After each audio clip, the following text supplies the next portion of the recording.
with me writing up some equations, us trying to figure out the concentration of ions as a result of the dissociation, right? I would like to try one or two more before I start drawing pictures. Oh gosh, let's go with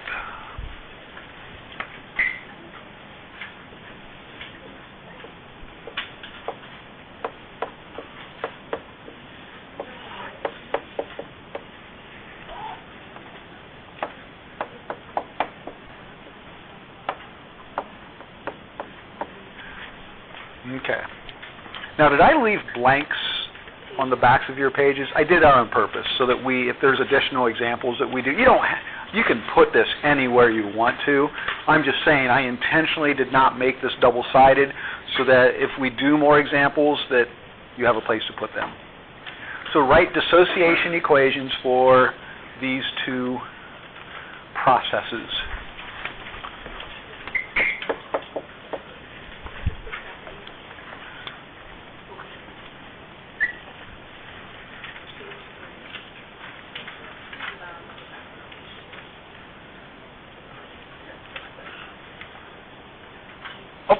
Third one.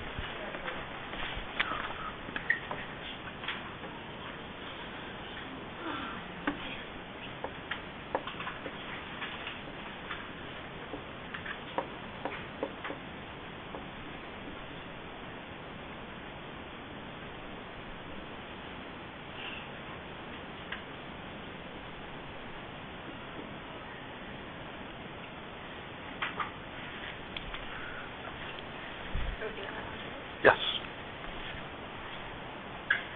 Hence the, third one.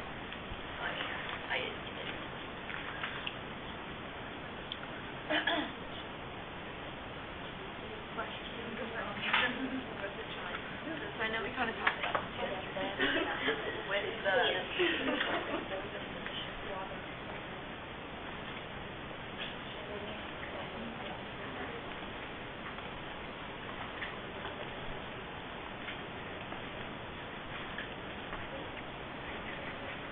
Emily, try. No, it wasn't. Oh, okay. Well, we'll come back to that. We'll come back to that.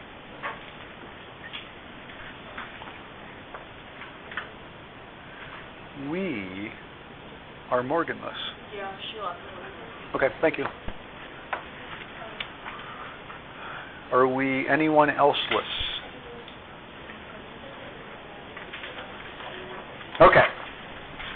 First one, what type of compound is this? Ionic. A salt or an ionic compound, okay? And will this dissociate? Yes. Absolutely. So what do we get as dissociation products? 2 sodium ions, very good. And a sulfate ion.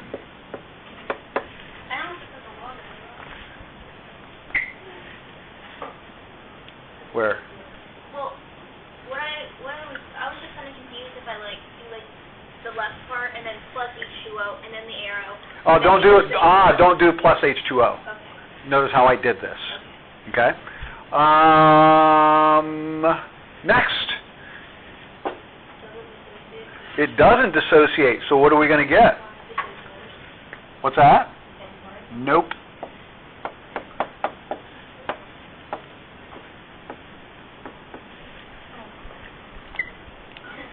What is this? Specifically, what is this solid? Sugar. It's a sugar. Specifically, it's glucose, but it's a sugar. Does sugar dissolve in water? Does sugar dissolve? Yes. 90% of the drinks that you guys drink are demonstrations of that. Okay. But anyway, does sugar dissolve in water? Yeah. Yes. Does it dissociate? No. So it's still in aqueous solution, it just doesn't dissociate. Okay? What do we have here? By the way, it is a highly, highly likely scenario that this is absolutely nothing. I was trying to write the formula for citric acid, and I couldn't remember what it was, so I just started making stuff up. So anyway, What is this compound? It's an acid. Weak acid. It is an acid. How do we know it's an acid? Because its formula starts with hydrogen. At this level in your career, that's how you're going to recognize a substance as being an acid, okay?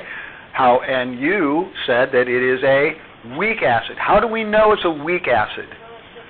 Because it's not one of the strong ones. That's exactly it. It's a weak acid because it's not one of the 6 strong acids. So, how is it going to dissociate? Absolutely. Look at you go.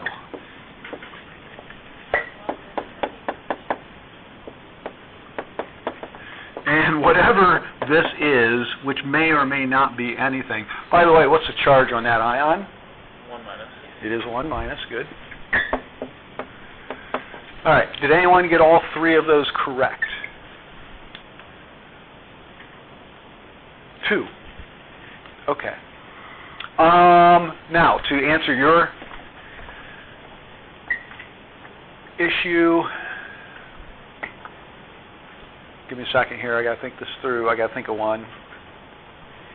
How did you know my question? Because you already asked it.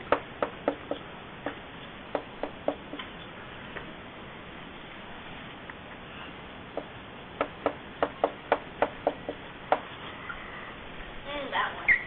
Okay. Okay? Now, in this case, we would have to put plus water.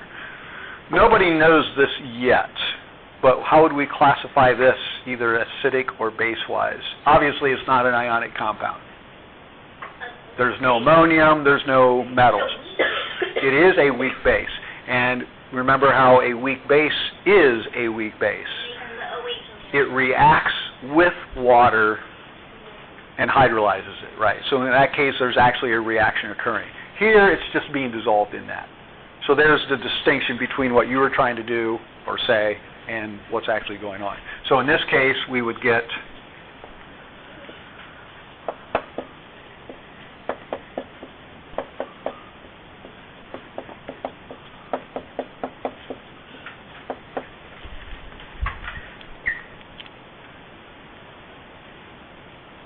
Does that make sense with the charges?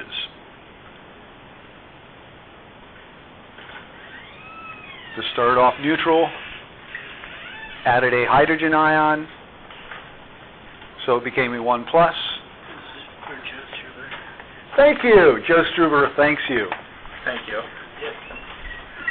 And obviously, if the water loses the hydrogen ion, we form the hydroxide ion. Yes, you did. Well, somebody did. Yes, Gracie. I think the other one were the difference between dissolving and Dissociating. Disassociating is, I'm not even sure if that's a word. I'm just saying. Ionic compounds dissociate. They break apart. Dissolving means those still intact glucose molecules. They're just distributed equally throughout the water. Okay. I can't summarize this any more than I already have. Now it's up to you guys. Next, let's talk about the sodium sulfate.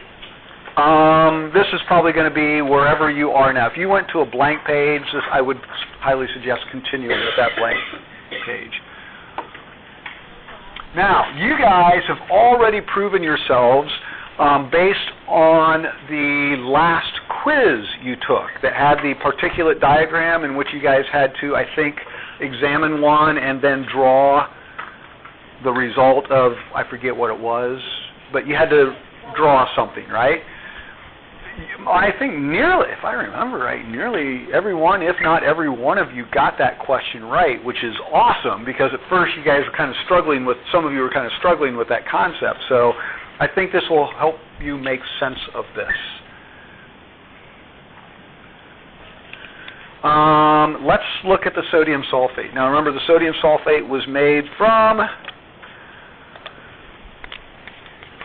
sodium ions, 2 of them, and sulfate ion, a sulfate ion, okay?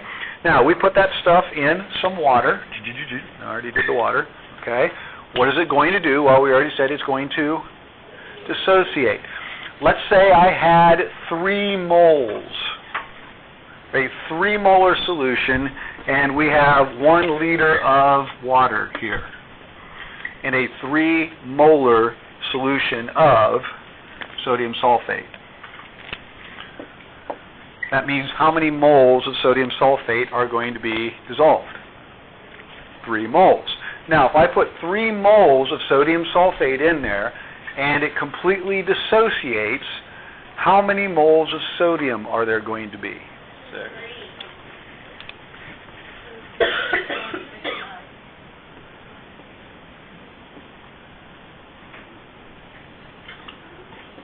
But there's no more. It's because there's 2 sodium and 1 sulfate ion. Okay, so do I have 6 in there?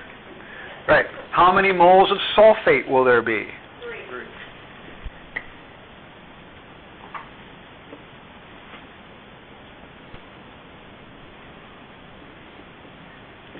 And how many moles of sodium sulfate will there be?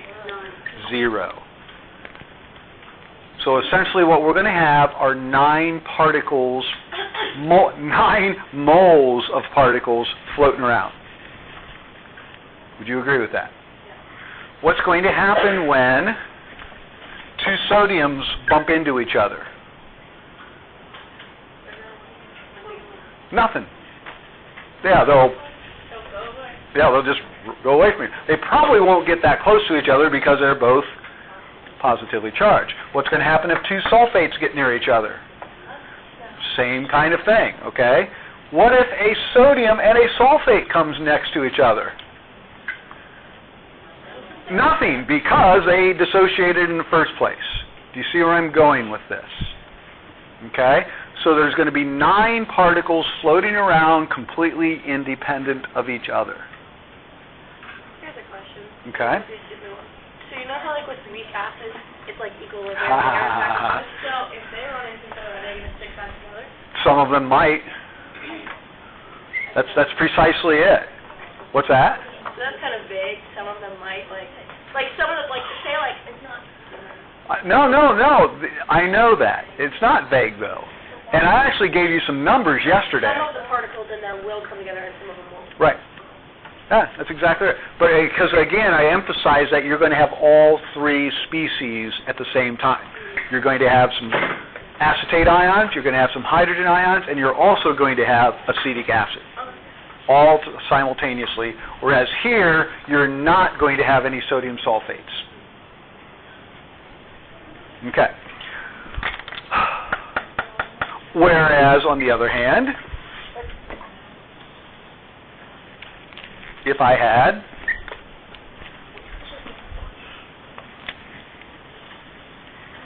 a 3-molar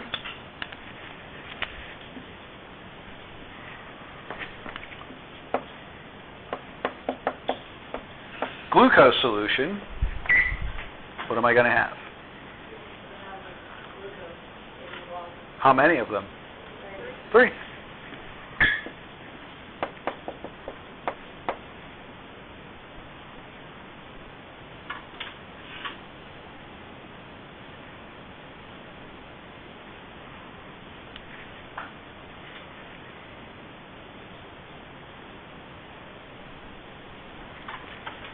Yeah, that's talent going sideways and backwards. Took a little effort. Anyway, so do you see how many particles are going to be in there? 24. I don't know. 3. Here we have a 3-molar substance, and we get how many particles? 9. Here we have a 3-molar substance solution, and we have how many particles? 3. Assuming each little thing represents a mole of stuff. Are you guys okay with that assumption? Okay. All right. Awesome. Hopefully that was helpful for many of you. Now, I'm going to go back to those drawings later when we start doing some stoichiometry, which might be like nowish.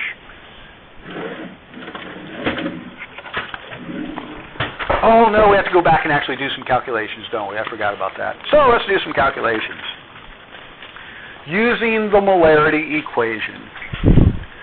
Calculate the molarity of a solution prepared by dissolving 11.85 grams of solid potassium permanganate in enough water to make 750 milliliters of solution. Okay, well, we're looking for the molarity. As we all know, the equation for molarity is... Whoops, sorry about that. There you go, okay? Were we given the moles? No. Were we given the volume? Yes. What is the volume?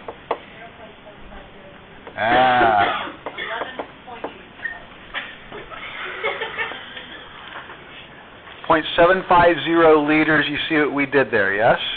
Converted the milliliters to liters. Okay? And what were we given instead of moles? 11.85 grams. And what are we going to do with that information? Look at that. Your entire life up to this point has been convert to moles. Turns out it's 158.04 for those of you that don't do that in your head.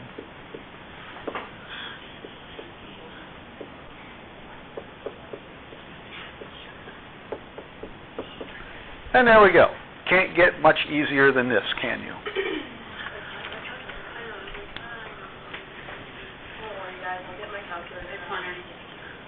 Let's do this real quick before you do that. Let's come up with an estimate before we do that. In fact, who got their calculator out?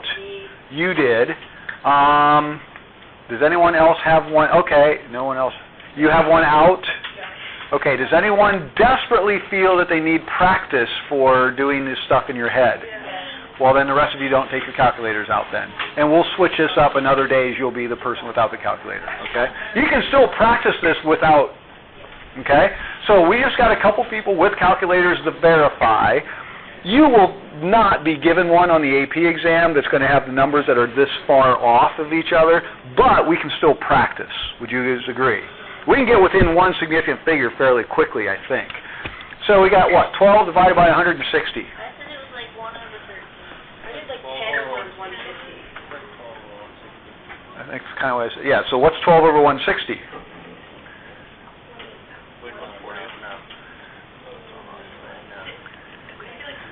Well, it would be 6 over 80, wouldn't it? And 3 over 40. Yeah, I got 3. I got 1 over 3. I got 110.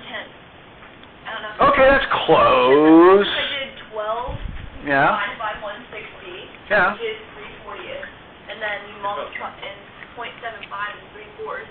So you. Dividing it, so I flipped it. Yeah. So that's 40. That's That's 12 over 120.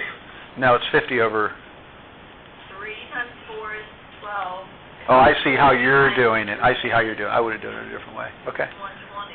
Okay. So I just did 12 over 120. So which is 0.1. So around 0.1. What did you get? 0.07498. Did you get anything close to that? Yeah. Okay, so now, is that near 0.1? Absolutely.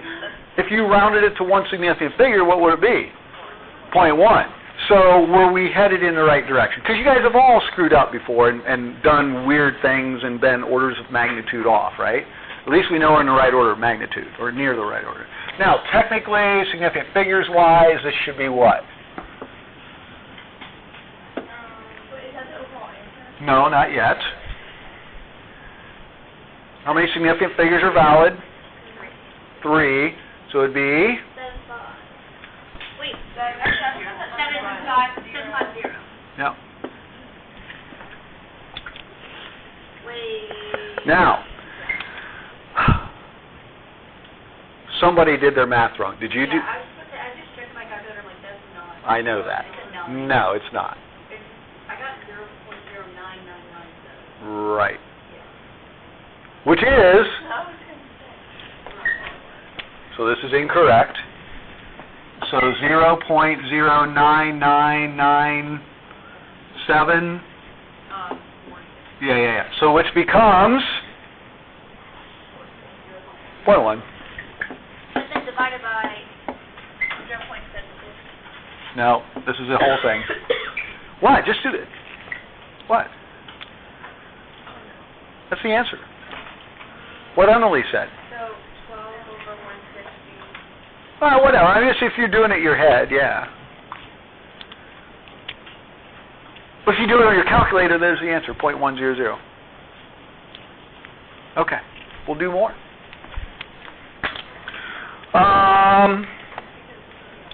Calculate the mass of sodium chloride needed to prepare. Now, this is something that I have to do all the time. So let's say that there's a solution that we need for a lab that you guys are going to do. I need to prepare that solution. The solute, however, is in the form of a solid. You've seen all the chemical bottles that I've shown you before. 90% of those are solids, right? So I need to prepare this solution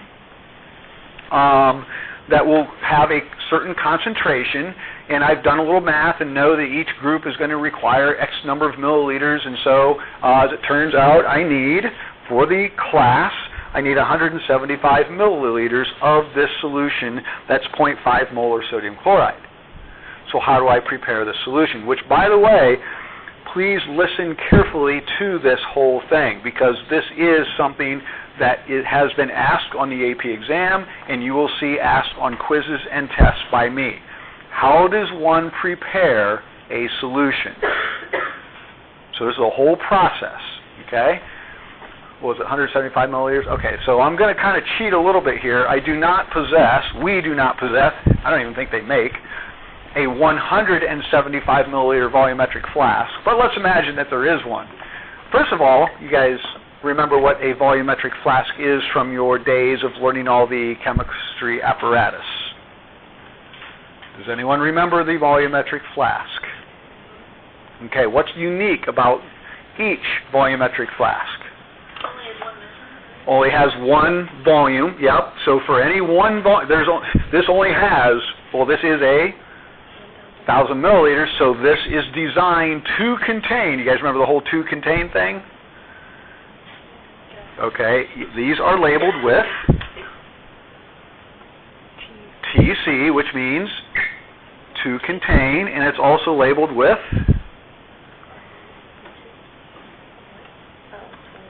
20 degrees Celsius. Remember, all the glassware is calibrated to 20 degrees Celsius. Okay? This is a 1,000 milliliter volumetric flask. To where does it contain exactly 1,000 milliliters? Where's that? This line right here. Okay, there is a line etched in this thing, so when the bottom of the meniscus is on that line, that means you have exactly 1,000 milliliters. Every one of these is hand calibrated, meaning because the surface of the inside of the glass is different for each one of these things, that line is going to be, if I could lined up 5 of these things next to each other, that line is going to be in a slightly different place for all 5 volumetric flasks. Okay? Anyway, this is a volumetric flask. Here's a 1,000 milliliter one. Here is a 500 milliliter one. Here is a 250. Here's a 100. And everyone's favorite. Look, all the girls went, "Aw." Happens every time. "Aw." And here's a 10 milliliter one. Okay, so I'll pick this one. This is a fictitious 175 milliliter volumetric flask. Okay, so what does that say on there? Joe, what's this say on there? 175. Thank you. Excellent. Nicely done. I knew you were going to do that. All right, so we have a 175 milliliter volumetric flask here, okay? I need to find out how much sodium chloride and water, as it turns out, I need to make this thing. Okay? So, how are we going to do that? Well, do you see the word mass or symbol for mass up here anywhere? No, but we do have the symbol or the name of moles, which we can then convert to grams. So, all we have to do is rearrange the handy-dandy equation, moles equals molarity times volume, plug and chug, I believe it was 0.5 molar, and 175 milliliter volumetric flask, so 0.175 liters, so we're taking half of 17.5. 8.75,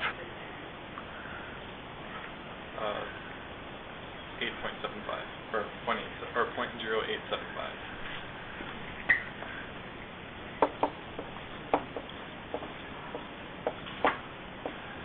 Which you can either go ahead and calculate this if you want to, or you can just keep on going.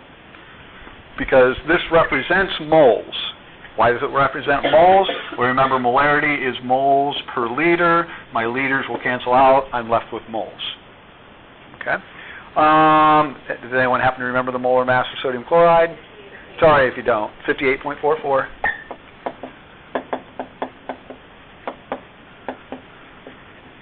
So now we got basically 1/10 of that, so 5.8-ish, somewhere around there. Anybody have the calculator out to do that? Okay. 5.114.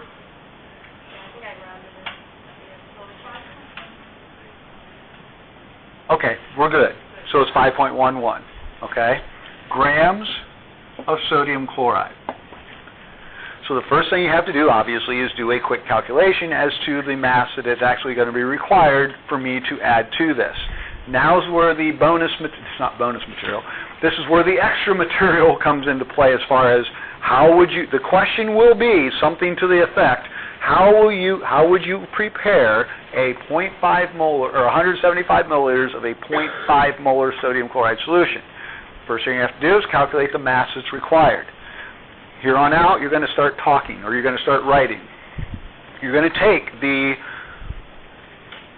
whichever volumetric size flask you need. You're going to fill it halfway with water, deionized water. You're going to fill it halfway with deionized water.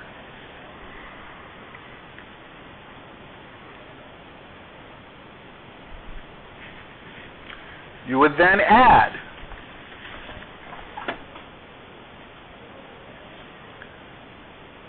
in this case, 5.11 grams of sodium chloride.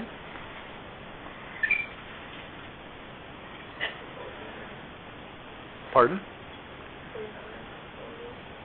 Sodium chloride is all you. You would then mix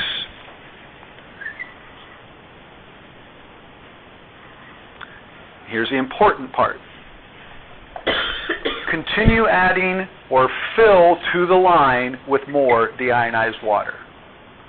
So you're going to fill to the line with deionized water.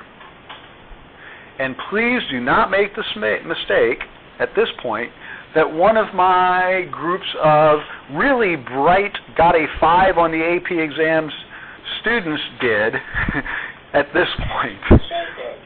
Mix again.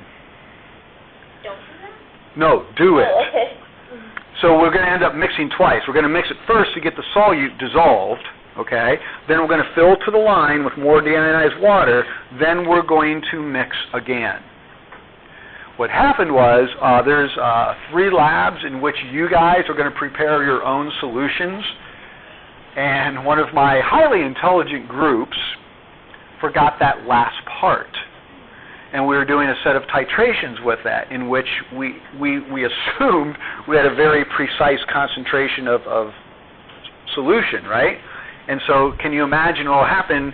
I'm sure you can, and maybe you've done this if you ever made Kool-Aid or orange juice or something before, that if you fill it up and not shake again, what's the first stuff that pours out? Well, water or an incredibly dilute solution. Okay, but what's going to happen to the concentration as you keep adding, or as you keep pouring? It's going to get more and more concentrated. I mean, their results were just like completely whacked out. And it took us a long time to figure out what was going on. And then finally I said, did you happen to mix, remix? Oh, no. Well, there you go. So anyway, that last piece is important. So once again, calculate the amount of solute, fill the volumetric flask that you have halfway with water, add the solute, mix, add water to the line, mix again. That will show up and has shown up on AP exams. You'll get that question in the assignment. You'll get it on a quiz. You'll get it on a test. I am flat out telling you what question you're going to have. That doesn't happen very often. Okay? Let me see. Where else? There was someplace else I wanted to go there. That'll probably come up later. Oh, here it is. Okay, now, that's going to be enough to get you all the points you need for an AP question, all right? I'm going to give this to you in a practical sense. Say hi to Mom for us. Put the phone away. What's going to happen is, and some of you guys know this, some dissolving processes are exothermic, some are endothermic. You guys remember the phrases endo and exothermic, yes? Okay. I know for my students, I've demonstrated both of those before by dissolving things in water. I'd come around and have you guys feel the flask. Does anyone remember me doing that? Sometimes it was hot, sometimes it was warm. Well, that also influences how this occurs, because a lot of times I try to make my solutions at least one day beforehand. Many times it's an exothermic. In fact, if anything, it's going to be an exothermic process, which means the solution is going to get warm, which means the volume is going to it's going to increase, okay? So a lot of times, as you're making the solution, it will be at a temperature in which the volume, you may fill it to the line, but you come back the next day, and all of a sudden it's down to here. Okay, so what I do is I make it at least a day in advance, let it equilibrate with the room temperature, and then I'll add water to the line and remix. Okay, so that it's whatever concentration it needs to be. On the other hand, if it's going to be an endothermic process, and there are a couple solutes that I make for you guys that are endothermic processes, I have to be careful in that I make them such that I don't even get to the line. I make it fairly decently below the line, because as it becomes to room temperature, it will expand. So I have to, and then I try to do it such that it'll still be below the line a little bit, and then add just enough water to get that to where it needs to be. So that piece won't be probably on the AP exam. I've never seen it yet. I'm just telling you, in a practical sense, that has to be considered. All right, next. And then lastly, can I let you guys do that one on your own? Brace, set, go if you haven't already done it.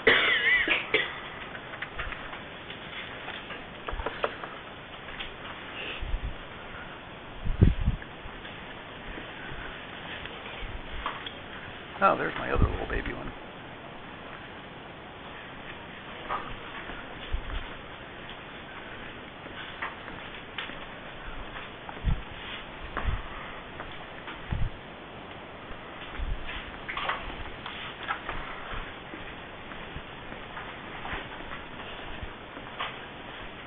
You know what, Emily?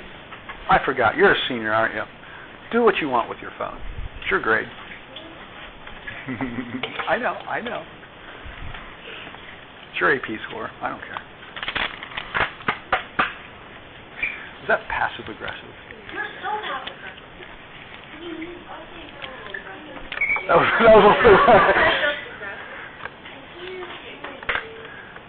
What was the one kid said to me in one of my classes today? I told some kid good job when they put their goggles back in the thing, because they put them back they made sure that they put them in the right numerical order. And I said, good job. And some other kid said, well, I did the same thing. He didn't say good job to me. And I said, yeah, but I like him. Was that aggressive? Yeah. Oh. Well, that was nothing but I did. Real life. How many kids have complained about you? Today? Overall, are we in the triple digits at this point, or what? For my life? Yeah. You know what? It's interesting. I get, believe it or not, multiple emails and or letters and or visits from students that appreciate my efforts. Later on in life? Yes, later on. What'd you say, Judy?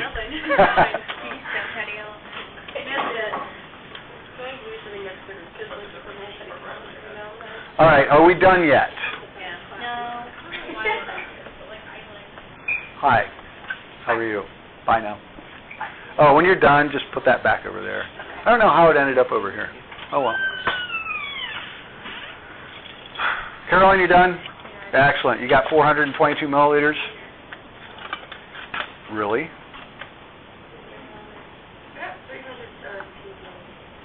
Oh, so did I. I got point. Actually, I got 318. Yeah. I got point 318. I know. Just making sure you're confident in your abilities. Oh my gosh.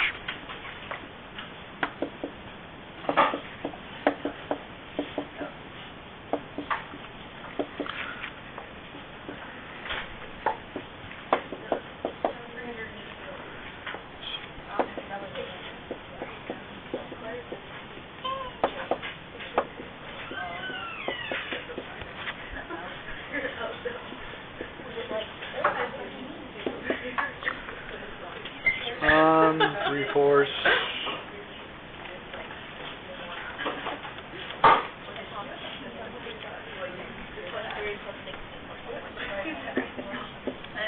Now, you know, this is one of those scenarios where on an AP exam, they may in fact, I'm going to guess that they would specify what is the volume in milliliters. So yeah, is that the correct answer? Yes. However, what do we measure things in this class? Milliliters. So, all right, there's that. Next, we're going to add something. I don't know how much room you have on the molar nearby blank page, but there's something I'm adding that is not in the packet here. Yeah, I don't care. You can put it anywhere you want. This next one, as you guys know, and I think this came up yesterday, this is concentrated hydrochloric acid, okay? Well, this is 12 molar. I think I mentioned that, right? Well, if you guys think back through the things that you've done with hydrochloric acid, you've dealt with, I think, 1 molar, 3 molar, 6 molar, maybe 0.5 molar hydrochloric acid solutions. Does that ring a bell at all? Depending on the lab you were doing, okay? So obviously, what am I going to have to do with that stuff? Precisely. Did you catch that? Yeah, I think it caught that. Yeah. Anyway, moving on. Write that down, Gracie. I got it. Yeah, don't worry. It ruined my phone when you use it. My phone is mocking you. You're making it not. All right, so this next piece is solution dilution. Okay? I'm going to give you the appropriate use of this, and then I'm going to mention the inappropriate use of this. Actually, I don't know if I'm going to mention it. I don't think I'm going to. I would hate to put something in your brain that I don't want there. Yeah, don't show it to me. I will Okay. remember it. I already know. There's the equation, which is kind of an appropriate time to discuss this because sorry about that, I lied. Our second question we did we not rearrange the molarity equation and solve for molarity times volume? Yep. And what did the molarity times volume equal? Moles. Moles are equal to moles. No, I'm showing you the significance of this equation, okay? So basically this is moles equals moles, right? So if I have 0.5 moles, what am I going to get on the other side? 0.5 moles. That's where I'm going with this. It's the quantity of the solute that we care about. When we're diluting it, it's just going to be in a larger volume of liquid. So far, so good? Okay, so I don't care if you want to label this initial and final, that's fine also. Most of the time you're going to see this as M1V1 equals M2V2. If I remember correctly, does anyone have a copy of the equations? If you don't, that's right, I can get one. I can get it faster than you can. I think this might actually be on there.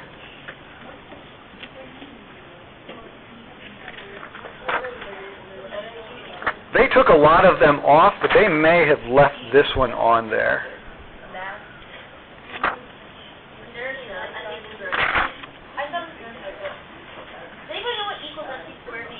Yes. What are the variables? The same thing that I said it was last year. Energy equals Times the speed of light in a vacuum. It's a joke. What? She said circumference of T. It was a joke. The speed of light in a vacuum squared. All right, moving on. As it turns out, I was wrong. It's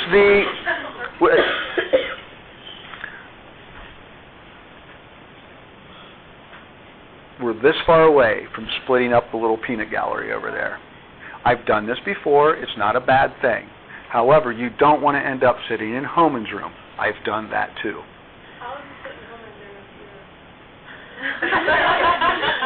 I think she just did the math in her head. All right, moving on. I was wrong. It was the quality core equation sheet that this was on. This used to be on the AP sheet. They've taken, I don't know if you've looked at that, there's a lot of empty spaces on that thing. Could they not squeeze that onto one page now? Probably, yeah. They have eliminated nearly half the equations that used to be on there. Because they don't use them anymore. These are the things that have been eliminated from the course. Prior knowledge, or is it just... No, it's just eliminated. You would not have to do the calculations that with the stuff that used to be there. However, you do know you have to know how to do this, okay? Anyway, let's imagine that I want to make, gosh, I don't know, pick one of the volumes back there. There's a 1 liter, 500 milliliter, 250, 500 milliliter.